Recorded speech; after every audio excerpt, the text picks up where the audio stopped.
እግዚአብሔር ስም እንደምን ሰነበታችሁ? እንደምን አደራችሁ? እንኳንስ ለብርሃነ ትንሣኤው በሰላም በጤና በፍቅር አደረሰን አደረሳችሁ። እስቲ ለዚህ ሰዓት የደረስነው በአምላካችን ምሕረት በእግዚአብሔር ምሕረት ቸርነት ነው። ያለን ብላችሁ እስቲ እግዚአብሔር እንግዲህ የተወደዳችሁ ክርስቲያኖች በዛሬው ዕለት የምንነጋገርበት የትምህርታችን ርዕስ የሚሆነው ብዙ ጊዜ ትንሣኤ ከገባ ጀምሮ ስለ ትንሣኤ፣ ስለ ፋሲካ እየተማማርን ስለሰነበት ዛሬ የምንነጋገረው ወቅታዊ ስለሆነው የቤተ ክርስቲያናችን ጉባኤ ስለሆነው ስለ ርክበ ካህናት ነው ማለት ነው።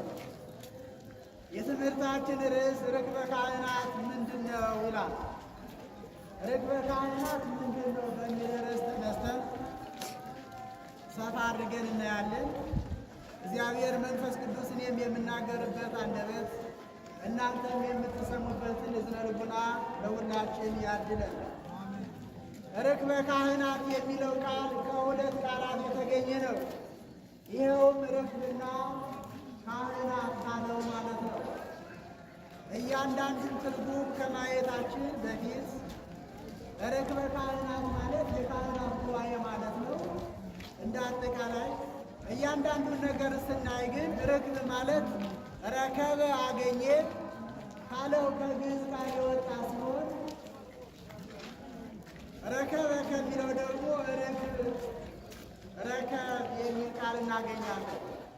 ይህ በግዕዝ ትምህርት ርክብ ወይም ረከብ የሚለው ዘመድ ዘር እየተባለ ይጠራል።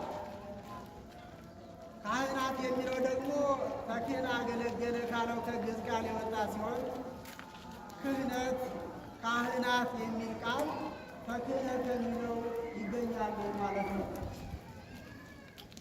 ርክበ ካህናት ማለት በአጠቃላይ ርክብ ማለት ማግኛ፣ መገኛ፣ መገናኛ ማለት ከሆነ ካህናት የሚለው ቃል ደግሞ የካህናት መገኛ፣ የካህናት መገናኛ፣ ካህናትን ማግኛ ማለት ነው። እንግዲህ ክህነት የሚለው የቤተ ክርስቲያናችን አስተምህሮ ተክህን አገለገለ ካለው የወጣ ነው ብያቸዋለሁ። ክህነት ወይም ደግሞ ካህናት የሚባሉት ከዲቁና እስከ ጵጵስና ድረስ ያሉ የቤተ ክርስቲያን ምሁራን፣ የቤተ ክርስቲያን ሊቃውንት ካህናት የተባሉ ይጠራሉ። ስልጣናቸው ደግሞ ስልጣነ ክህነት እየተባለ ይጠራል። ስልጣነ ክህነት ካህናት ስንል ዲያቆናትን፣ ካህናት ስንል ቀሳውስትን፣ ካህናት ስንል መምህራን መዘምራንን እያነሳን ነው። በተጨማሪ ደግሞ ካህናት ስንል ጳጳሳትን ያመለክታል ማለት ነው። ጳጳሳትን ያመለክታል። ኪዳነ ወልድ ክፍሌ ገጽ 831 ሂዳችሁ መመልከት ትችላላችሁ ማለት ነው። ስለዚህ ካህናት ወይም ደግሞ ክህነት የሚለው ከጵጵስና ጀምሮ እስከ ዲቁና ያሉትን ማዕርጋት ያጠቃልላል ማለት ነው። ሌላው የምንመለከተው በቅዱስ ዮሐንስ ወንጌል ምዕራፍ 20 ከቁጥር 16 እስከ 17 ድረስ ኢየሱስ ክርስቶስ ከ11 ደቀ መዛሙርቱ ጋር ምሳ ከበላ በኋላ የሐዋርያት መሪ የሆነው የሐዋርያት አለቃ የሆነው ቅዱስ ጴጥሮስን እንደዚህ አለው፣ ስምዖን ወልደ ዮና ታፈቅረኒ ፈድፋደ እምሉ፣ የዮና ልጅ ስምዖን ሆይ ከእነዚህ ከደቀ መዛሙርቱ በበለጠ ከሐዋርያት በበለጠ ትወደኛለህ አለው። እንደዚህ እያለ ትወደኛለህ ብሎ ሦስት ጊዜ ከጠየቀው በኋላ ቅዱስ ጴጥሮስ እንደምወድህ አንተ ታውቃለህ ብሎ ለጌታችን ለመድኃኒታችን ለኢየሱስ ክርስቶስ ይመልስለታል። በዚህ ጊዜ ምን አለው ጌታችን መድኃኒታችን ኢየሱስ ክርስቶስ? ራእይኪ አባግየ ራእይኪ ማስየ ራእይኪ አባግየ፣ በጎችን ጠብቅ፣ ጠቦቶችን ጠብቁ፣ ግልገሎችን ጠብቅ አለው አምላካችን።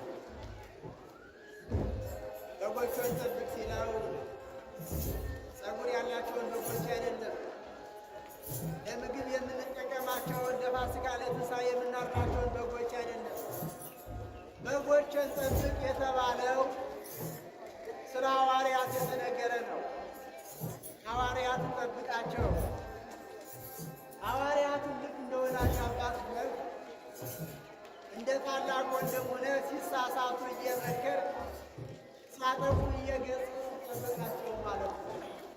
ጠቦቶችን ጠብቅ ማለት ደግሞ ምን ማለት ነው? 72ቱን አርድእት ጠብቃቸው። ግልገሎችን ጠብቅ ማለት ደግሞ 36ቱን ቅዱሳት አንስት ጠብቃቸው ማለት ነው። በዚህ በአምላካችን በመድኃኒታችን በኢየሱስ ክርስቶስ የአደራ ቃል ቅዱስ ጴጥሮስን ጠብቅ እንዳለው ሁሉ እንደዚሁ በሐዋርያት ሥራ ላይ ሲመክሩ መንፈስ ቅዱስ ክርስቶስ በደሙ የዋጃትን ቤተክርስቲያንን ዘንድ እናንተን ጳጳሳት አድርጎ ሾማችሁ ይላል። ጳጳሳት አድርጎ ሾማችሁ። ስለዚህ በዚህ በርክበ ካህናት ለመንጋው የተሾሙ መንጋውን እንዲጠብቁ፣ መንጋውን እንዲንከባከቡ፣ መንጋው የት ይውላል፣ መንጋው ከማን ጋር ይውላል፣ መንጋው ምግብ ያገኛል ወይ መጠጥ ያገኛል ወይ ብሎ እረኛ እንደሚጨነቅ ሁሉ የነፍሳችን እረኞች የነፍሳችን ጠባቂዎች የሚሰበሰቡበት ርክበ ካህናት እየተባለ ይጠራል። በሌላ አጠራር ደግሞ ቅዱስ ሲኖዶስ ይባላል። ሲኖዶስ የሚለው የግሪክ ቃል ነው። ሲኖዶስ ማለት ጉባኤ ማለት ነው። ጉባኤ ማለት ደግሞ ስብሰባ ማለት ነው። ስብሰባ ማለት ነው። ስለዚህ በዚህ በሲኖዶስ ጉባኤ ከዓመት 2 ጊዜ ጉባኤ ይካሄዳል ማለት ነው። ከዓመት 2 ጊዜ ጉባኤ የሚካሄድበት ራሱን የቻለ ምክንያት አለው። ለምሳሌ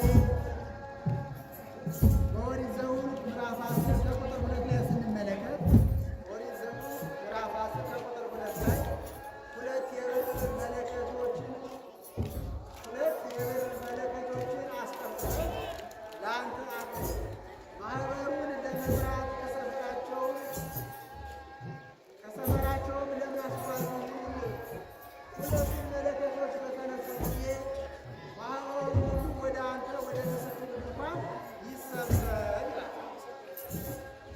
ሙሴ እነዛን መለከቶች በነፋ ጊዜ የእስራኤል ማኅበር ወደ ድንኳኑ ምስክር ይሰበሰብ ነበር ማለት ነው።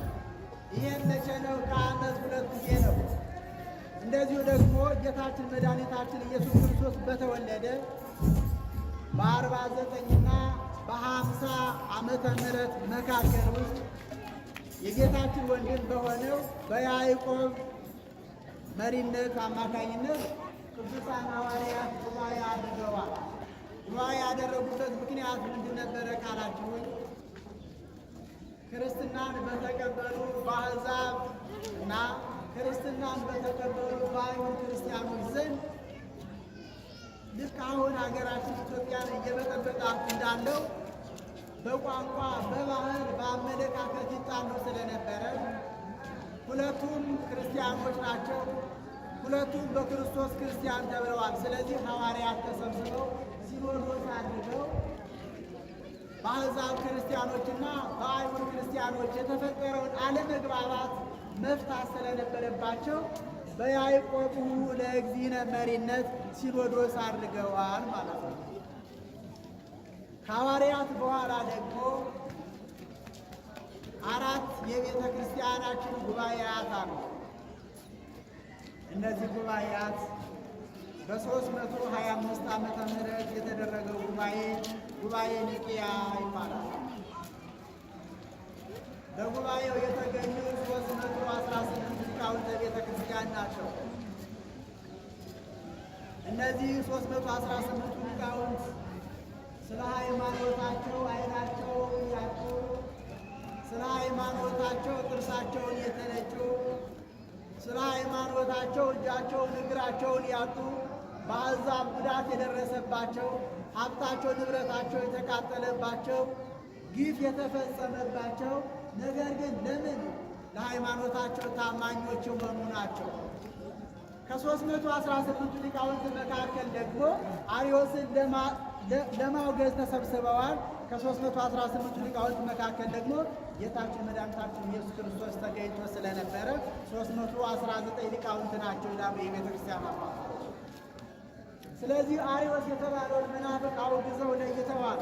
በጉባኤ ቁስጥንጥንያ 381 ጉባኤ ተደርጓል።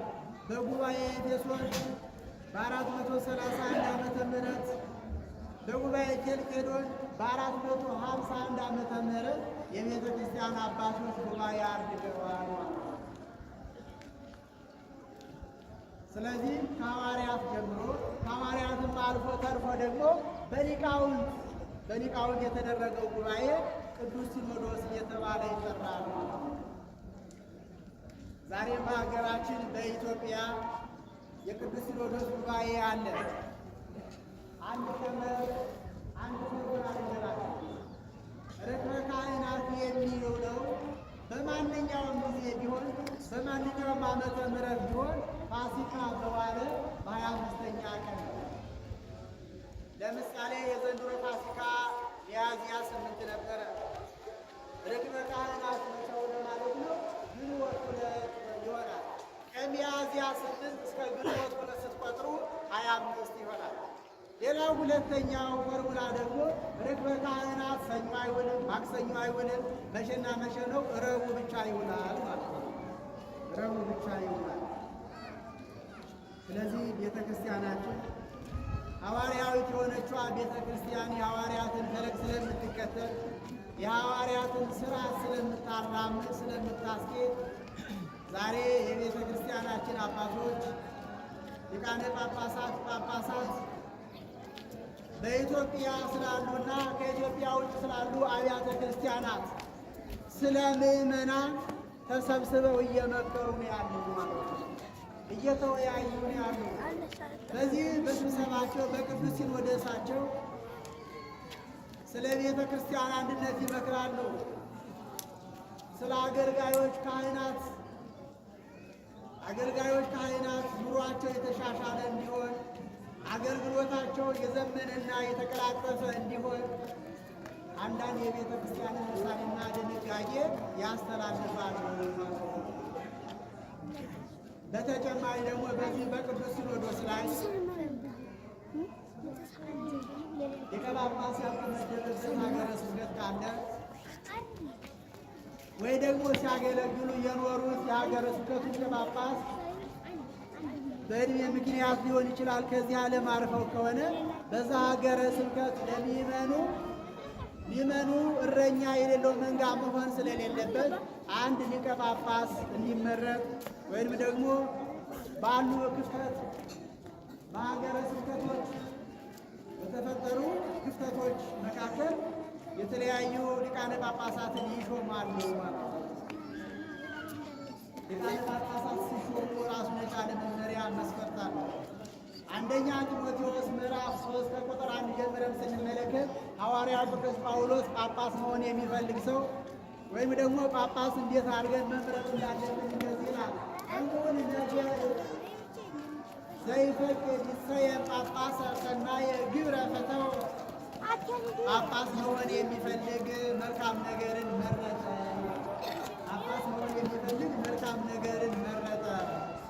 ወባሕቱ ርቱ ይሰየም ጳጳስ ዘኢያደሉ ለገጽ ነገር ግን ፊት አይቶ የሚያዳላ ጳጳስ ሆኖ ይሾም። ዘያፈጥን እዴሁ ለዘቢጥ ለመጣጣት እጁን የማያፈጥን የማይጠጣ የማይሰክር ዛፋ ይንህድዎ በውጭ የተመሰገነ ጳጳስ ሆኖ ይሾም። ስለዚህ ክርስቲያኖች ይህንን ርዕስ ያነሳውበት ራሱን የቻለ ምክንያት አለ። የዘመኑ ፖለቲከኞች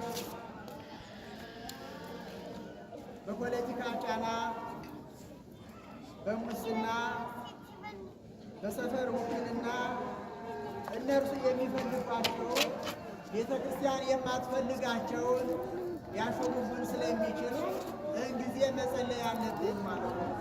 ምክንያቱም ባለፈው በጾመ ነነዌ አካባቢ ከቤተ ክርስቲያን ስርዓት ውጭ ሕገወጥ በሆነ አማካኝነት እርስ በርስ ተሿሹመው ምዕመናን ደግሞ እናንተ የቤተ ክርስቲያንን መስፈርት አታሟሉም፣ እናንተ የእኛ እረኞች መሆን አትሹንም ብለው ሲቃወሙ ደግሞ በመንግስትና በክልል መንግስታት ድጋፍ በወታደር ብዛት ምዕመናንን እየገደሉ እያስገደሉ የምዕመናንን ደም እየደቀደቁ እየረገጡ ቤተ ክርስቲያን የገቡ ብዙ ሰዎች እንደነበሩ እናውቃለን ማለት ነው።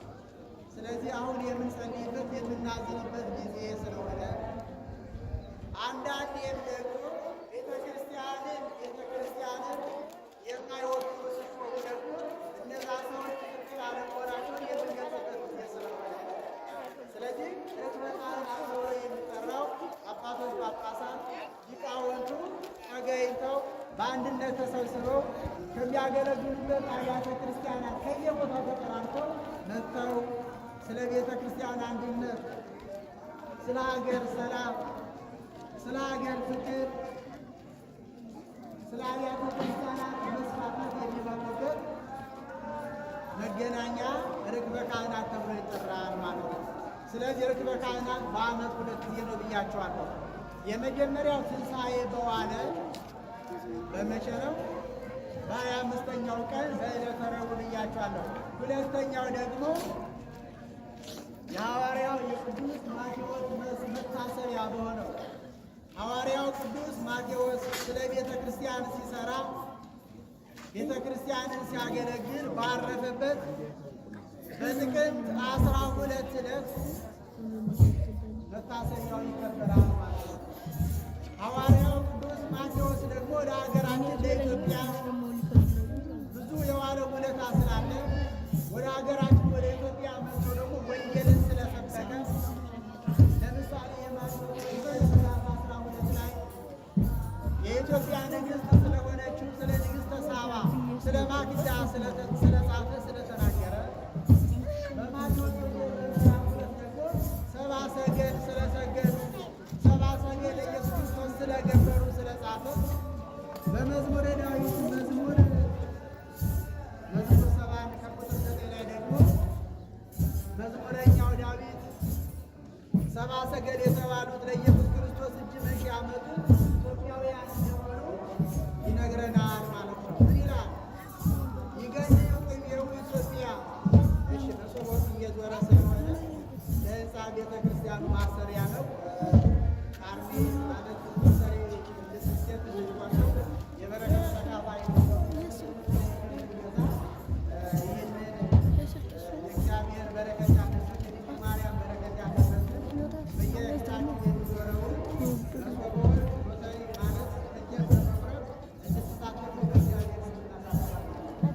ስለዚህ በመዝሙረ ዳዊት መዝሙር 71 ከቁጥር 9 ላይ እንደዚህ የሚል ቃል እናገኛለን። ምንድን ነው የሚለው? ይገንዩ ቅኔው ኢትዮጵያ፣ ኢትዮጵያውያን በፊቱ ይገዛሉ። ነገሥተ ተርሴስ ወደ እስያስ አምና ያበሩ የተርሴስና የደስያን ነገሥታት እጅ መንሻ ያመጣሉ ያስገባሉ።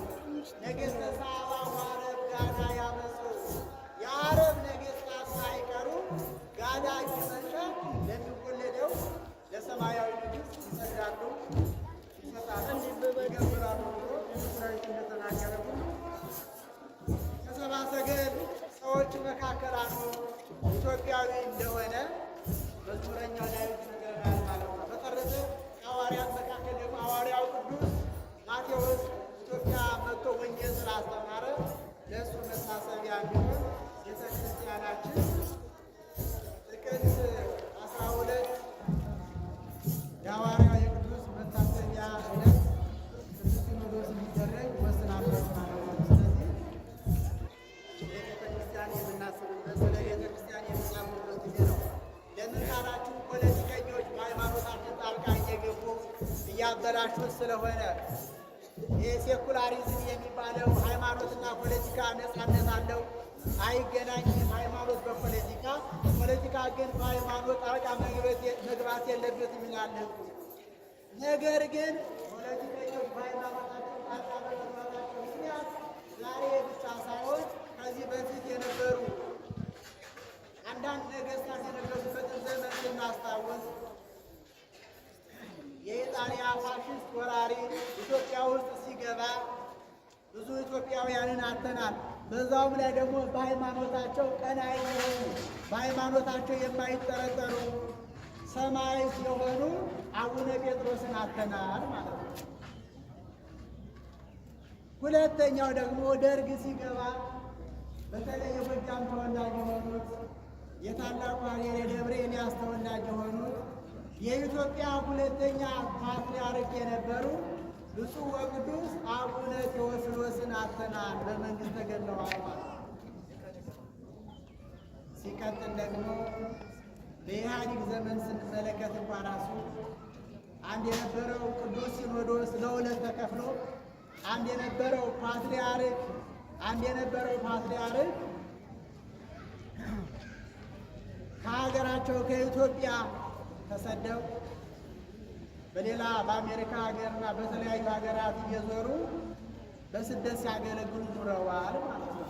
አሁን ቅዱስ ሲኖዶስ አንድ ሆነ ስንል ደግሞ ከቅዱስ ሲኖዶስ ውጭ በአሁኑ መንግስት ድጋፍ መሰረት ሌሎቹ 27 ናቸው 25 የነበሩ ኤጲስቆጶሳት የሚባሉ መስፈርትን የማያሟሉ በኦሮሚያ ክልል ተሹመው ሰውን ሲያስገድሉ ጥበቃ እየተደረገላቸው በየሆቴሉ ግብዣ እየተደረገላቸው ይህንን በማየት ደግሞ ቤተ ክርስቲያናችን አዝናለች። እኛ አልቅሰናል፣ በአውደ ምሕረቱ ምህላ አርሰናል፣ እናንተ ጾማችኋል፣ አልቅሳችኋል። እነዚህ ሰዎች ለፍቅረ ንዋይ የራሳቸውን አሳልፈው የሰጡ ለሹመት የሚሽቀዳደሙ የክርስቶስ አራያ ሳይሆን የክርስቶስ ትእዛዝ ሳይሆን የቤተ ክርስቲያን መልእክት ሳይሆን የቤተ ክርስቲያን ፍቅር ሳይሆን ንጉሳዊ ፍቅር ንጉሳዊ አጀንዳ የያዙ ሰዎች ቢሾሙ በተሾሙ ጊዜ ከፈሰሰው ደም ከዚህ የበለጠ ሌላ ደም ሊፈስ ስለሚችል ይህን ጊዜ ነው ለቤተ ክርስቲያናችን የምናዝንበት የምንቆረቆርበት ቢሾሙስ እንኳ ራሱ የምንቃወምበት። ለምን? ቅድም እንደነገርኳችሁ ኤጲስቆጶስ ሊሆን የሚፈልግ ዛፋ ይንድሞ በአፋ የተመሰገነ በውጭ የተመሰገነ እንከን የሌለው ቤተሰቡን የሚመራ ንቁ የሆነ ትጉ የሆነ አስተዋይ የሆነ የሚል መስፈርት ስላለ ማለት ነው። ስለዚህ ርክበ ካህናት ተብሎ የሚጠራው ሊቃነ ጳጳሳት ከዓመት ሁለት ጊዜ